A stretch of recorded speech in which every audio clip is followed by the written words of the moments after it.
Hello beautiful souls, I'm going to show you some progress update with Mr. Sam. So Mr. Sam is a strong, big lab who just loves being on walks, loves his adventures, loves to go full force all in. When I started walking him, he would be full force, all in. He'd be like on a mission. And so I've been walking him for quite some time now. And I just want to show you a little bit of his progress here. So here he is. And he's just walking. He's good. And then we'll do some check-in. When he sees trucks, he gets pretty excited. Good job, Sam, because he thinks this is Dad. Come on. You see the dog? Let's go. It's okay. And he gets pretty reactive with other dogs, so we're going to work right here. Let's see if he chooses me. Good job, Sam. Yes. Good job.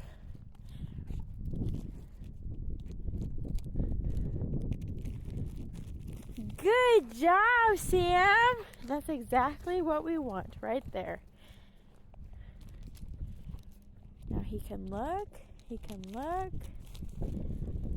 Good job, Sam. And then he gets rewarded for coming back. Good job, Sam. And gets another reward for choosing me once again. Good job. Did we drop your treat? Did we drop it? We'll get you another one. There you go, baby. Good job, baby. Yeah. And then check that out. Yes, this is exactly what we want. And do you see that there's some slack in the leash there? And this is how he's walking. And this is after working with him and just teaching him that he can look at the distractions. But I'm the reward, or whoever's walking him is the reward, and he doesn't have to react, but we let them be curious. It's important to let the dog be curious instead of just like shoving a treat in front of his nose and being like, come on, or doing something like that. That just kind of covers it up, and you're not really working with because a reactive dog is a dog that is scared, fearful, unsure. They need some help. They need some help understanding their environment. And with Sam, like with trucks, he thinks that it's his dad, so he gets kind of reactive and he'll pull and kind of be like, oh my gosh. And then, but if I let him just look at the truck and kind of be like, yeah, like, no big deal. It's all right. And then he picks me, gets the reward. So here he is right now. It wasn't a truck, so it wasn't as excited. But just like with the dog, where I let him look and I didn't have any leash pressure on him. I just let him pay attention to the dog and look. And then it was like, oh, no big deal. I'll come back. And he came back to me, and that was his reward. And that reinforces, like, hey, I got you. Like, don't worry about the outside factors. Haley's got you. And we can just continue on to our walk. And so, Sam, good job. And sometimes if he gets a little bit ahead and he gets kind of excited, we just give him a little treat, get a little check-in. And you can either call check-in or their name. My favorite one is their name, because once you just get used to saying their name and calling them back, it teaches them that their name is the reward. They're like, ooh, they call my name, I get a reward. So it really teaches that. So that's what I like to emphasize.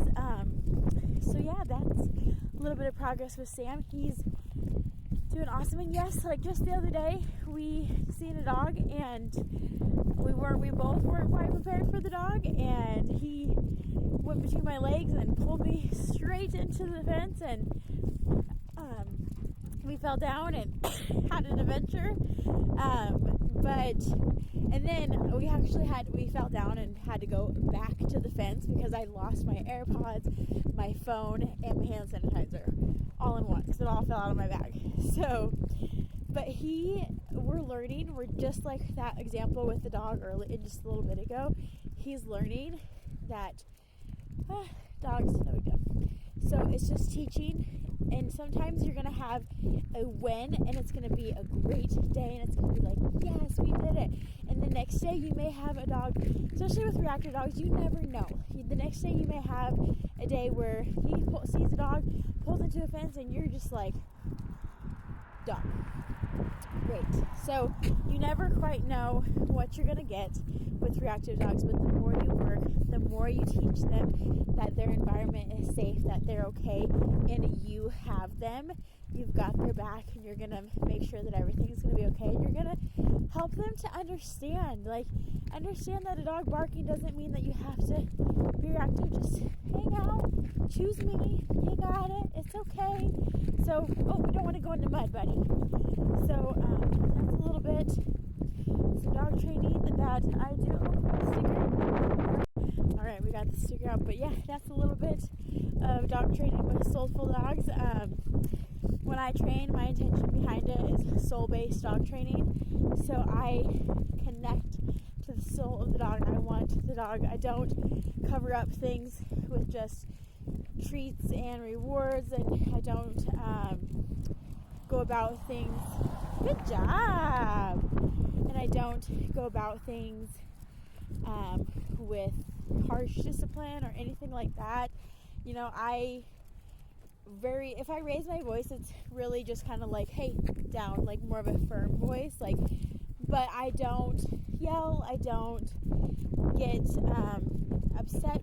I just understand that dogs all associate things, like the way they take in their environment, the way they take in things is all a little different, and sometimes dogs are more secure in other things, and some dogs are more afraid and more sensitive and less confident. And one of my biggest things that I've learned is confidence in dogs.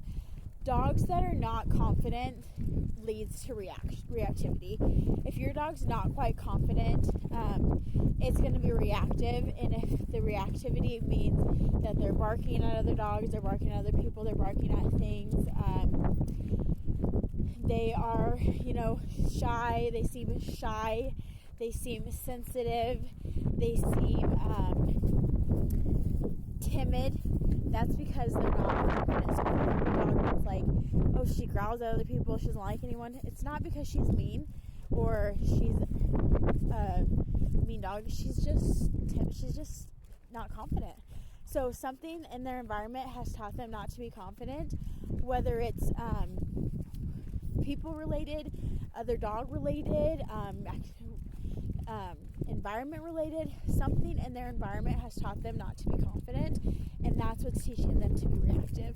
So if they've had poor reactions with other dogs, or if they've had no reactions with other dogs, they're going to be a little reactive because they're just not quite confident. They don't know how to react. They don't know how to handle themselves in those environments because they're not quite confident. So us as leaders of our dogs, we are to train them and to help them build their confidence so they can be in this world with us, because our world's a big world for our dogs, and that's a lot for our dogs. And our dogs are like, whoa, this is a lot. Like, how can I handle all this? Well, with us being the leader and helping them to gain their confidence with socialization, training, quality time, praise, rewards, and just making sure you spend that time doing that socialization for them so that they are confident, so they can be around environments, okay? So that's a little tip on soulful dogs and the way I go about my training. So thanks for watching. Have a great day.